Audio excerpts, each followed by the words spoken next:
pelaku politik bermoral, berakhlak.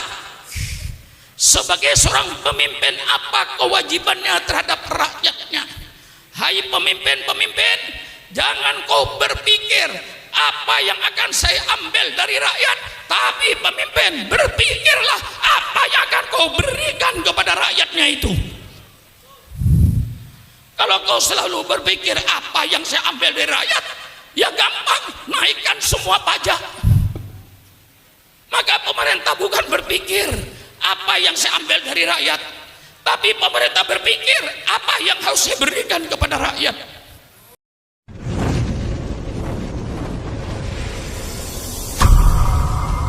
Assalamualaikum warahmatullahi wabarakatuh. Bismillahirrahmanirrahim. Alhamdulillahi rabbil alamin. Wassalatu wassalamu ala asrafil anbiya'i wal mursalin, sayyidina wa habibina wa syafi'ina wa maulana Muhammad wa ala alihi wa ashabihi ajma'in. Subhanaka la ilma lana illa ma 'allamtana innaka antal alimul hakim.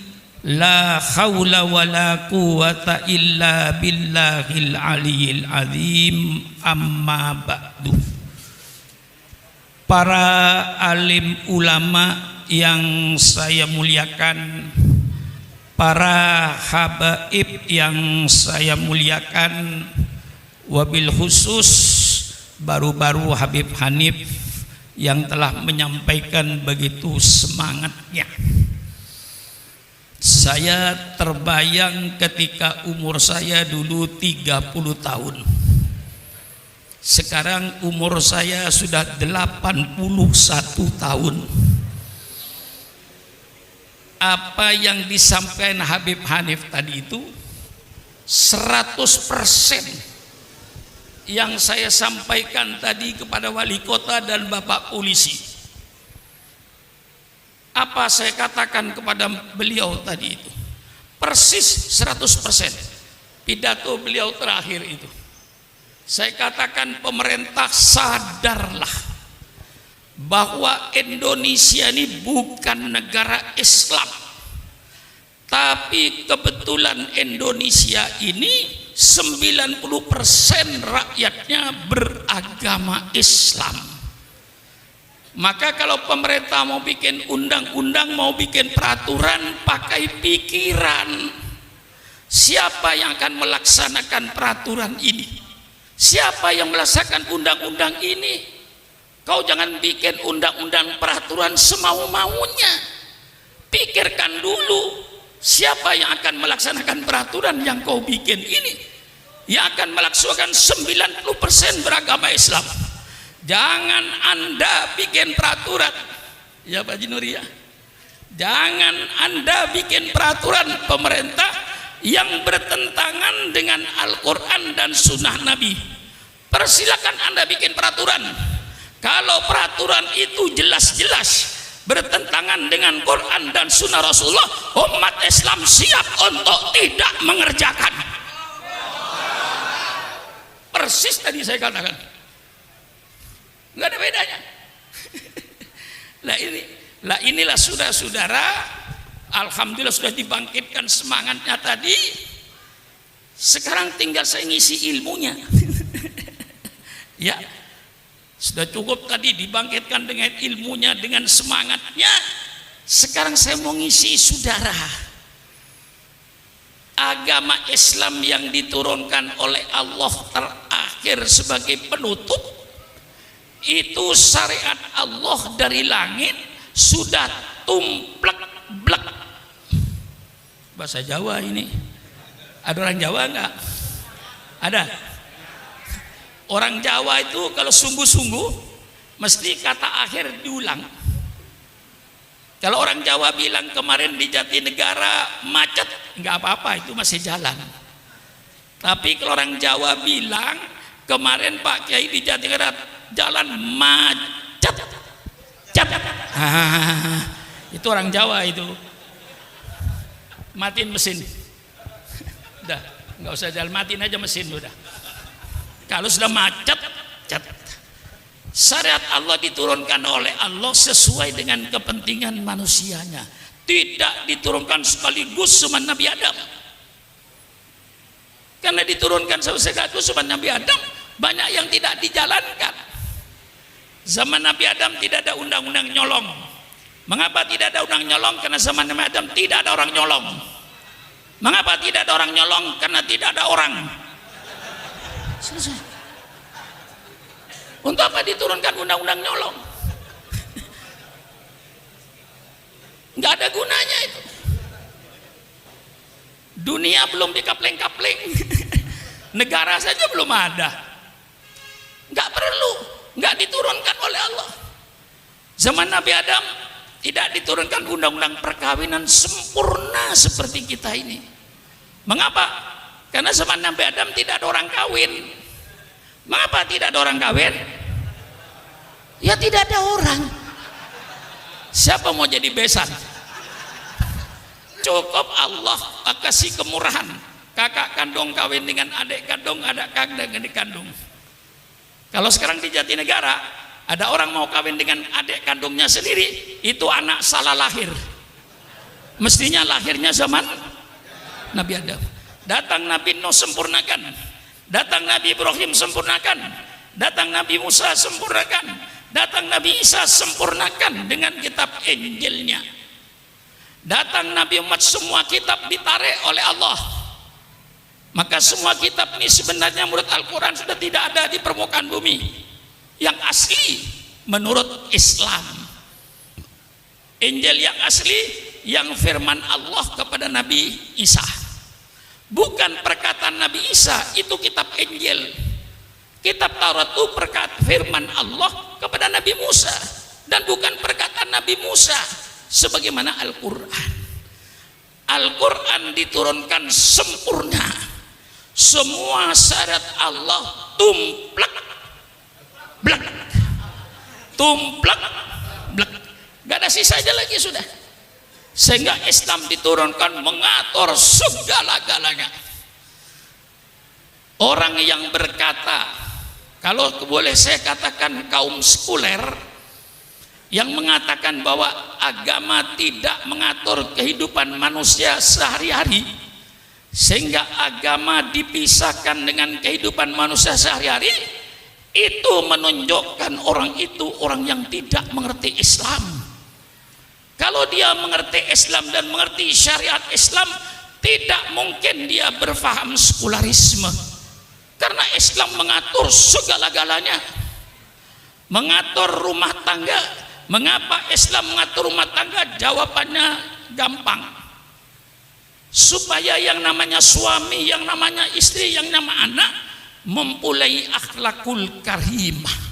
Maka Islam bicara rumah tangga, bagaimana kewajiban suami, kewajiban istri untuk membentuk anggota rumah tangga berakhlakul karimah. Innama bu'itsu liutammima makarimal akhlak.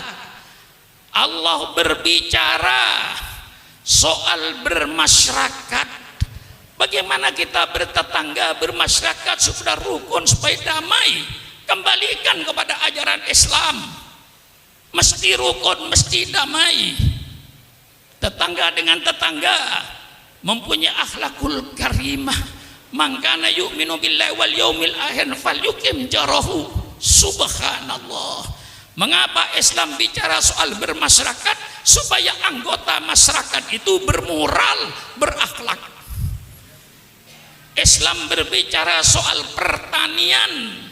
Mengapa Islam bicara soal pertanian? Supaya petani-petani itu berakhlak Islam. Jangan ngambil tanah orang walaupun satu jengkal, akan dikalungkan api neraka. Tanamlah tanah yang milikmu, jangan sampai menanam tanam milik orang lain.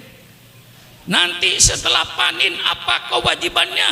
Lihat fakir miskin, Itulah sebabnya Islam bicara soal pertanian, supaya petani-petani itu berakhlak, bermoral.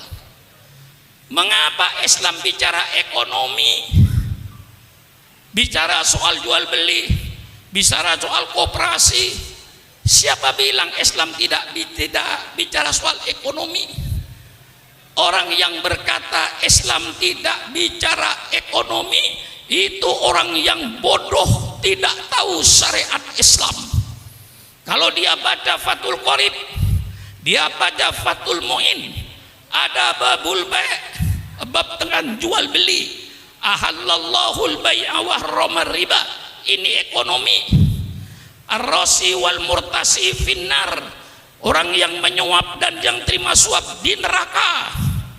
La ta'kulu amwalakum bainakum bil batil, jangan kau makan harta orang lain dengan cara yang batil, ngurangin timbangan dan seterusnya. Islam mengatur ekonomi sampai cara mesen barang. Islam mengatur menurut sunnah Rasulullah bagaimana cara mesen barang, bagaimana berkooperasi.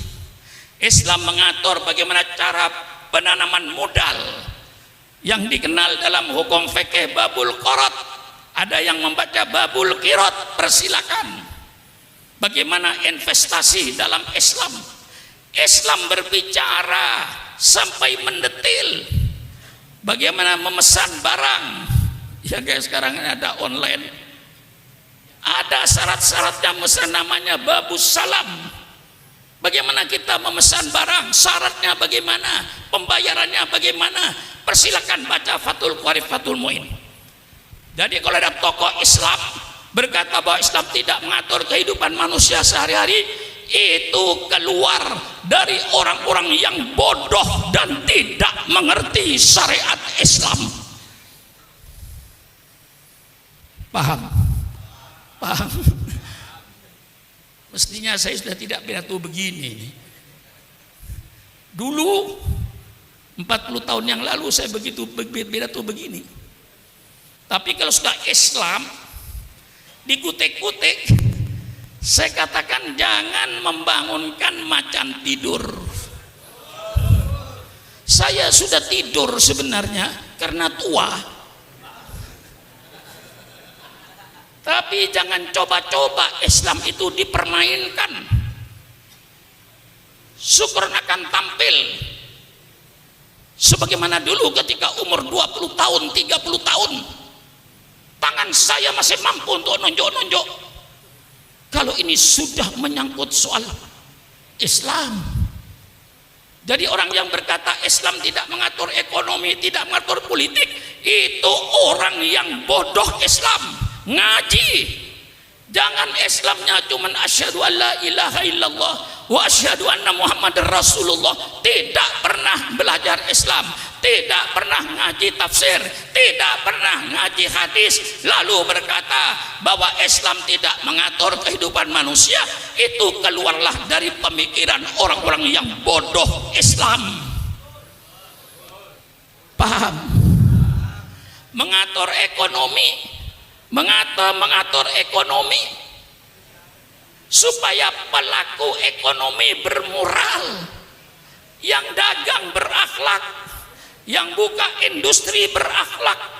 Ini tujuannya mengapa Islam bicara ekonomi, supaya pelaku ekonominya bermoral, berakhlak. Innama bu'itsu liutammima makarimal akhlak. Paham? Mengapa Islam bicara politik? Intinya kata kuncinya satu, innama bu'itsu liutammima makarimal akhlak. Mengapa Islam bicara politik? Islam bicara politik supaya pelaku politik bermoral, berakhlak. Sebagai seorang pemimpin, apa kewajibannya terhadap rakyatnya? Hai pemimpin-pemimpin, jangan kau berpikir apa yang akan saya ambil dari rakyat, tapi pemimpin berpikirlah apa yang akan kau berikan kepada rakyatnya itu. Kalau kau selalu berpikir apa yang saya ambil dari rakyat, ya gampang, naikkan semua pajak.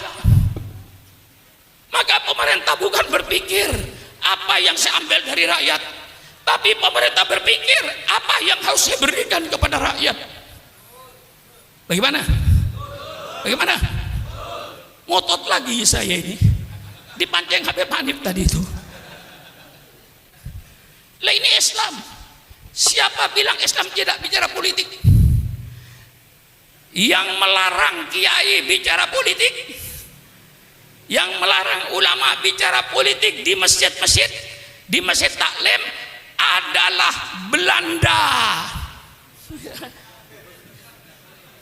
Sekali lagi, yang melarang kiai bicara politik, bicara soal negara, itu Belanda. Mengapa Belanda melarang kiai bicara politik? Karena Belanda ingin menjajah Indonesia sampai kiamat. Maka Belanda melarang. Banyak kitab-kitab, dulu Kiai Maskur, mantan Menteri Agama, cerita kepada saya, banyak kitab-kitab yang dilarang oleh Belanda yang membangkitkan semangat anak muda. Namanya kitab Idotun Nasiin. Ya Kiai, masih ingat kitab Idotun Nasiin? Kitab Idotun Nasiin ini membangkitkan generasi muda. Kitabnya sekarang masih ada. Itu oleh Belanda dilarang. Kitab-kitab yang berbau politik, Ahkamus Sultaniyah dilarang. Baik yang disusun Imam Mawardi maupun yang disusun Imam Abu Ya'la. Tidak boleh bicara soal politik. Itu yang melarang Belanda. Yang melarang Belanda. Kalau sekarang ada tokoh di Indonesia melarang kiai bicara politik, berarti itu sisa-sisa. Tolong berhadapan dengan Syukuron Makmun. Mari kita duduk di atas meja dengan damai, dengan sejuk, sambil minum kopi. Betul? Mari bicara. Jangan ngomong sembarangan kalau tidak ngerti Islam. Di mana kau ngajinya? Di mana kau menuntut ilmunya? Mentang-mentang jadi tokoh tidak pernah ngaji Islam, berbicara orang Islam. Ini yang merusak Islam di Indonesia ini. Mari secara ilmiahnya saya kupas. Quran, ayat politik dalam Quran terlalu banyak. Saudara kenal baldatun thayyibatun wa rabbun ghafur? Di mana itu? Di mana itu? Apa baldatun thayyibatun wa rabbun ghafur? Negara yang baik, negara yang aman, negara yang damai, negara yang sejahtera. Itu dalam surat As-Saba. Itu tertulis dalam Al-Quran. Masih banyak ayat-ayat yang berbicara soal negara. Banyak. Saya kasih sebagian saja. Lau anna ahlal qura amanu wattaqau la fatahna alaihim barakatim minas sami walakin dzakadzabu fa'udnahum bima kanu yaksibun. Ini ayat bicara politik negara. Seandainya penduduk negeri ini beriman dan bertakwa kepada Allah, pasti kata Allah, saya bukakan keberkahan dari langit. Hujan turun berkah, bukan angin puting beliung. Hujan turun berkah, bukan banjir bandang. Hujan yang membawa keberkahan. Kami buka keberkahan dari bumi. Buah-buahannya tumbuh, padinya tumbuh, jagungnya tumbuh, yang subur, makmur. Lau anna ahlal qura amanu wattaqau. Ini ayat menyebut satu negara. Wa daraballahu mathalan qaryatan kanat aminatan mutmainnah ya'tiha rizquha rawadan min kulli makan fakafarat bi an'amillah fa'adaqallahu libasal ju'i wal khawfi bima kanu yasnaun. Ini ayat politik. Allah memberikan satu contoh negara yang aman, negara yang tentram. Mengapa aman tentram? Karena keadilan. Allah datangkan rezekinya yang berlimpah ruah dari segala penjuru. Negara ini yang menjadi cita-cita setiap manusia. Negara seperti di Quran ini yang diharapkan oleh semua manusia. Tapi apa yang terjadi? Fakafarat bi an'umillah. Mereka lalu ingkar kepada nikmat Allah. Allah tukar fa'adaqahul libasal ju'i wal khaufi bima kanu yasnaun. Allah tukar rezeki yang berlimpah ruah dengan kelaparan. Berapa banyaknya bangsa Indonesia sedang lapar hari ini. Subhanallah, subhanallah. Allah tukar keamanan dan ketenangan dengan kegelisahan. Lihat sekarang ini di Irian, di mana-mana tempat.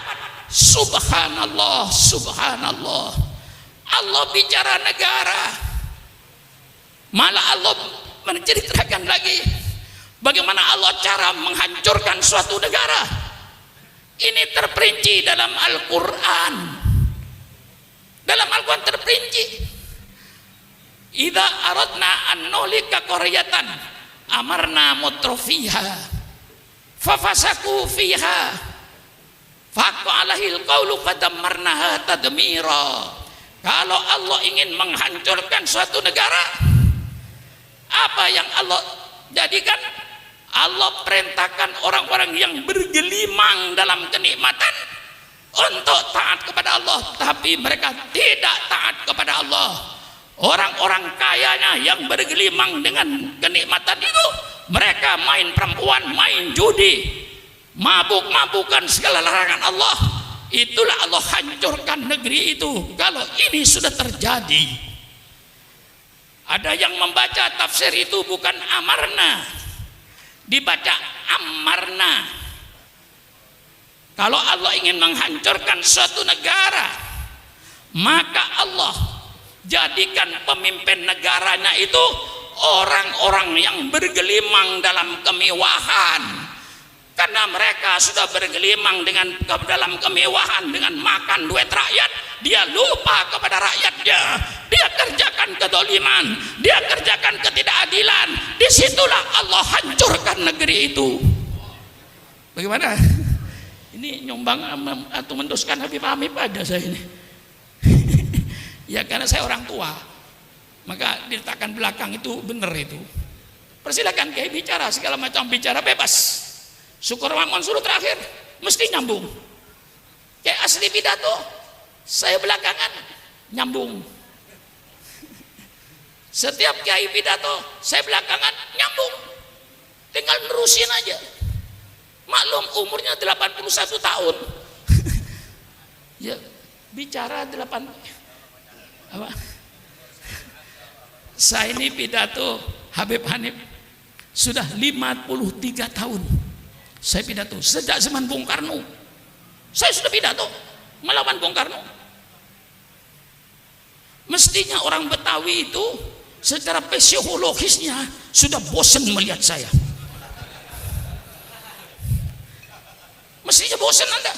Masa lihat muka saya 53 tahun, mendengar suara saya mulai saudara di ibtidaiyah, mulai di sanawiyah, sampai sekarang jadi kiai. Insya Allah Kiai Munawir asli itu mendengar pidato saya barangkali di sanawiyah waktu itu, mendengar pidato saya, mestinya Kiai sudah bosan mendengar suara saya ini.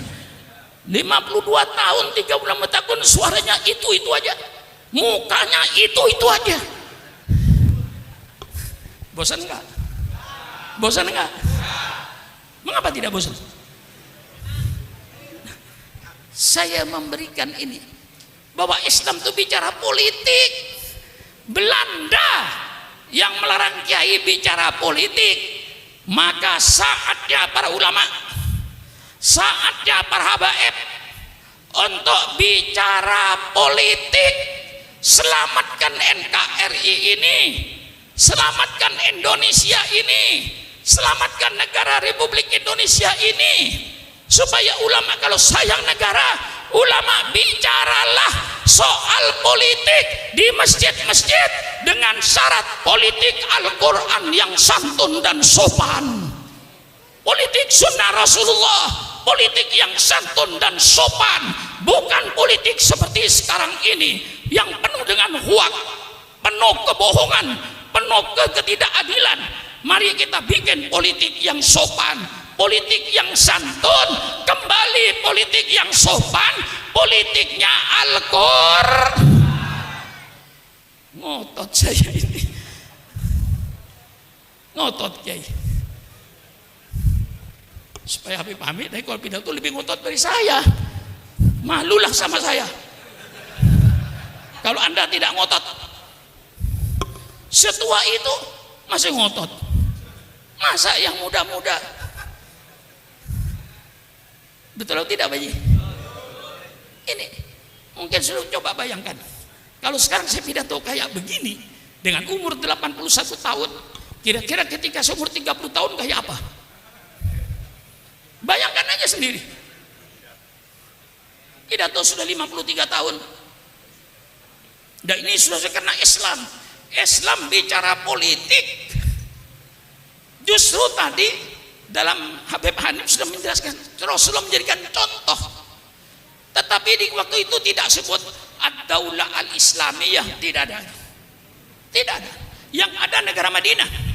Mengapa Rasulullah tidak menyebut ad-daulah islamiyah, negara Islam? Tidak perlu. Mengapa? Pemimpinnya Rasulullah, yang dipakai Al-Quran. Tidak perlu lagi pakai daulah islamiyah, cukup negara Madinah dipimpin oleh Muhammad ibn Abdullah. Betul? Ijma ulama mendirikan negara itu hukumnya wajib. Nggak ada ulama yang khilaf. Persilakan baca kitab Al-Ahkam As-Sultaniyah, persilakan baca kitab Al-Ahkam As-Sultaniyah Imam Mawardi, Imam Abu Ya'la. Persilakan baca kitab Ad-Daulah Al-Islam Siyasatu Fiqhud Daulah yang disusun oleh Yusuf Qardawi, Profesor Dr. Yusuf Qardawi. Persilakan baca. Walaupun dalam beberapa hal saya tidak sejalan, tapi ada yang saya sejalan. Kitabnya Ibnu Taimiyah yang mana Fiqhus Siyasah. Di situ berbicara soal politik. Maka dikatakan mendirikan negara hukumnya wajib. Tanpa negara, rakyat arogan, yang kaya menindas yang miskin, yang kuat menindas yang lemah, kedoliman akan merajalela, ketidakadilan akan merajalela. Maka perlu mendirikan satu negara seperti Rasulullah Sallallahu Alaihi Wasallam di Madinah. Anda jangan bicara di Indonesia pluralistik. Rasulullah pertama kali di Madinah mengabdi negara yang pluralistik. Di situ Yahudi, di situ Nasrani. Yahudinya saja yang ada mungkin ada 12 suku. Orang-orang Yahudi, orang-orang Nasrani, penyembah berhala. Rasulullah sebagai pemimpin negara, sebagai pemimpin negara, bagaimana menyatukan rakyat yang pluralistik? Itulah yang tadi disebut oleh Habib Hanif dengan piagam. Bukan piagam Jakarta ya, piagam Madinah, Sohifatul Madinah, tulisan aslinya itu piagam Madinah untuk mempersatukan mereka. Dengan cara apa? Ya banyak pasalnya, itu mungkin ada 25 pasal itu Habib kalau dibaca semua, tapi sambil intinya, substansinya. Orang Yahudi bebas dengan agama Yahudinya, menjalankan agamanya. Orang Kristen dibebaskan menjalankan agamanya, tidak diganggu. Mari kita bersaudara. Kalau ada musuh dari luar, kita bersatu antara Yahudi dengan Islam melawan musuh dari luar. Karena kita memberikan satu negara Madinah. Biaya bersama, sama-sama keluar biaya, tetapi peraturan pokok di situ ada. Kami seluruhnya yang berbeda-beda itu rukun damai. Tidak ada kedoliman, tidak ada ketidakadilan. Di situ intinya. Siapapun yang berbuat dolim, ya Yahudi ya orang mukmin, sama saja kena hukuman. Maka Islam tidak punya musuh. Islam tidak punya musuh etnis. Orang Jawa bukan musuh Islam, orang Sunda bukan musuh Islam, orang Betawi bukan musuh Islam, orang Papua bukan musuh Islam, orang Bugis bukan musuh Islam. Seluruhnya kita satu bangsa, bangsa Indonesia. Islam tidak punya musuh agama, Islam tidak punya musuh etnis. Saya nyatakan musuh Islam, terus apa tidak? Terus apa tidak? Musuh Islam bukan etnis, musuh Islam bukan agama selain Islam, musuh Islam bukan pemerintah, musuh Islam adalah kedoliman, musuh Islam adalah kemungkaran, musuh Islam adalah ketidakadilan. Siapapun yang tidak adil, siapapun yang dolim, siapapun yang menganiaya, itulah musuhnya Islam yang harus kita lawan dengan radikal. Ini saya termasuk radikal nggak kira-kira ya? Saya tergantung Habib Amin yang ngomong. Siapa yang ngomong radikal? Kalau saya berbicara perzinahan itu dosa besar, merusak tatanan keluarga, merusak tatanan keturunan, ini dosa besar yang harus disiksa dan harus dilarang. Lalu pelacur berkata, oh ini Ustaz Surah Makmun, ini Ustaz radikal. Terima kasih. Kalau yang berkata pelacur, saya berkata lagi, minum minuman keras itu larangan agama, merusak otak, merusak pikiran, menjadikan manusia malas.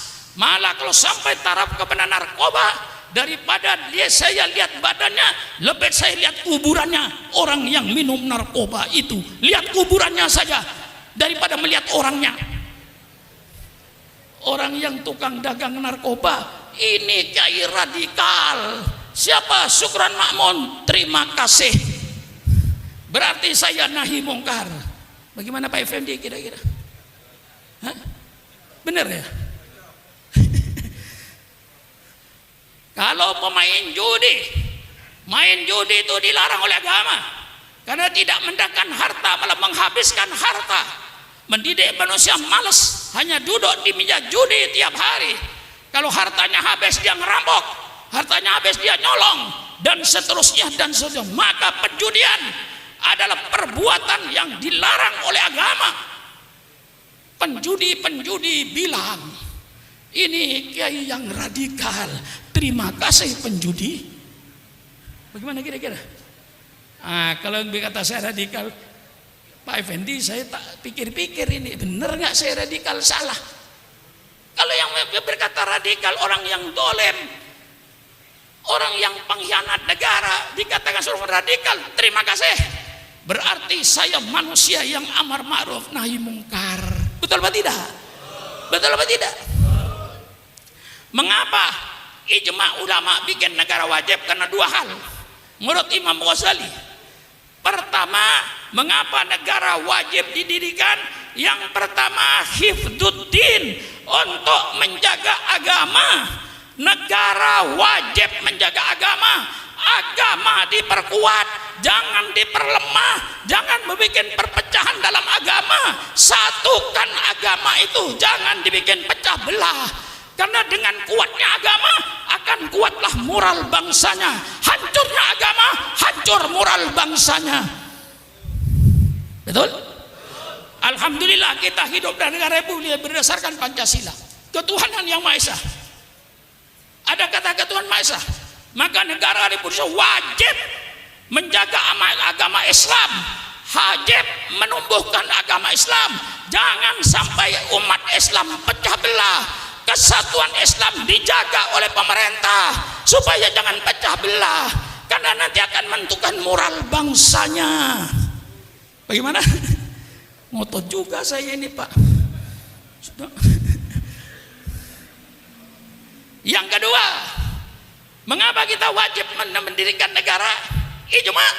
Kedua, siasatu dunia, politik dunianya, politik ekonominya diatur oleh negara, industrinya diatur oleh negara, pertaniannya diatur oleh negara, sehingga rakyat subur makmur. keadilannya dijaga oleh negara sehingga rakyat hidup makmur, rukun, damai, adil. Islam punya konsep. Nah, apa bentuk negara? Ini biar tuntas sekali. Apakah Islam menentukan bentuk negara? Tidak. Rasulullah berkata, "Wa ma kana min amri dunyakum wa ma kana min amri dinikum fa ilayya. Wa ma kana min amri dunyakum fa antum a'lamu bimuri udunyakum." Kalau soal agama, kembalilah kau pada saya, kata Rasulullah. Kalau urusan dunia, barangkali kau lebih tahu daripada saya. Islam tidak ngurusi bentuk negara.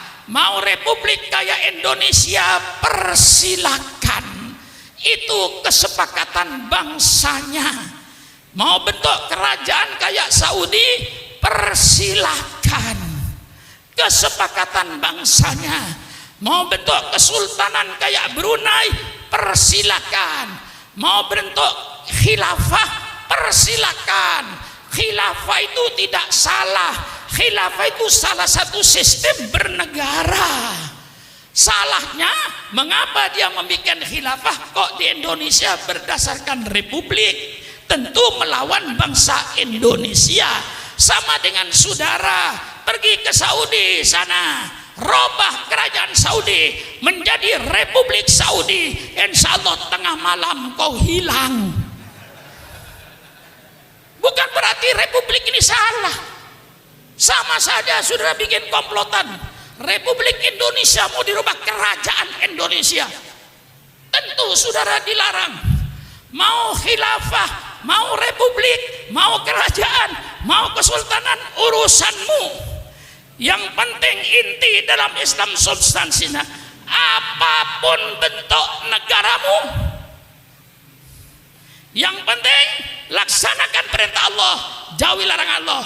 Mau republik, mau kerajaan, mau kesultanan, mau khilafah, yang penting perintah Allah laksanakan, larangan Allah jauhilah. Itulah intinya, substansinya kita bernegara, menjalankan perintah Allah, menjauhi larangan Allah. Jelas? Jelas. Kita milih republik, ya persilakan. Yang penting dalam republik ini perintah Allah jalankan, larangan Allah jauhi. Yang namanya khalifah, yang namanya presiden, yang namanya raja, yang namanya sultan, itu sekedar nama. Semuanya adalah pemimpin negara. Khalifah pemimpin negara, presiden pemimpin negara, raja pemimpin negara, sultan pemimpin negara. Apapun bentuk negara Anda, yang penting perintah Allah laksanakan, larangan Allah jauhi. Itulah perintah Allah bikin negara. Bagaimana? Hah? Betul. Untuk menuju, saya kan warga negara kan ya. Hah? Syukran namun orang Indonesia bangsa asing. Hah? Syukran Makmun selaku warga negara Republik Indonesia ingin menyumbangkan pikiran terbaiknya untuk Indonesia. Boleh apa tidak? Boleh apa tidak? Saya ulang sekali lagi, Syukran Makmun sebagai warga negara Republik Indonesia, saya ingin menyumbangkan pikiran terbaik saya untuk negara saya, untuk bangsa saya, untuk menyelamatkan negara saya. Boleh apa tidak? Kalau boleh saya sumbang. Tegas saja. Inilah sumbangan saya kepada pemerintah saya yang saya cintai. Kalau ingin mewujudkan baldatun thayyibatun wa rabbun ghafur, ada 4 pilar dalam bernegara. Wah, serem ngajinya hari ini. Serem ngajinya ya. Ya Pak Effendi. Ada 4 pilar untuk menuju baldatun thayyibatun wa rabbun ghafur.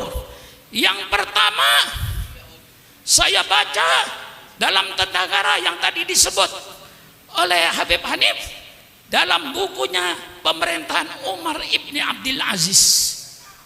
Itu pemerintahan yang terbaik setelah Khulafaur Rasyidin. Maka sebagian mereka menyebut bahwa Umar Ibn Abdul Aziz ini adalah khalifah yang kelima.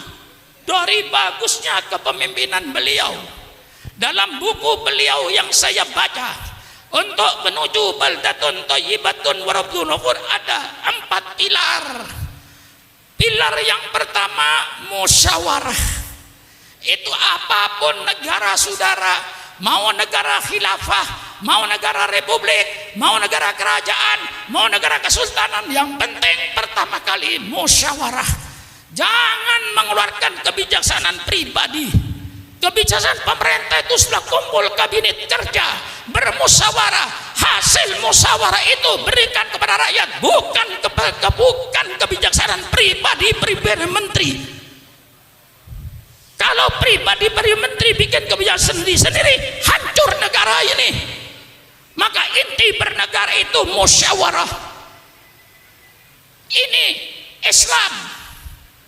Fabima rahmatin minallahi lintalahum walau kunta faddan ghalidan qalbi lam faddu min haulik fa'fu anhum wastaghfir lahum wasyawirhum fil amri fa idza azamta fatawakkal 'ala Allah. Ini prinsip politik dalam Islam. Seorang pemimpin harus lemah lembut dengan rakyatnya. Jangan ada pemimpin menantang rakyat. Apa rakyat ditantang rakyat gak punya senjata? Betul apa tidak?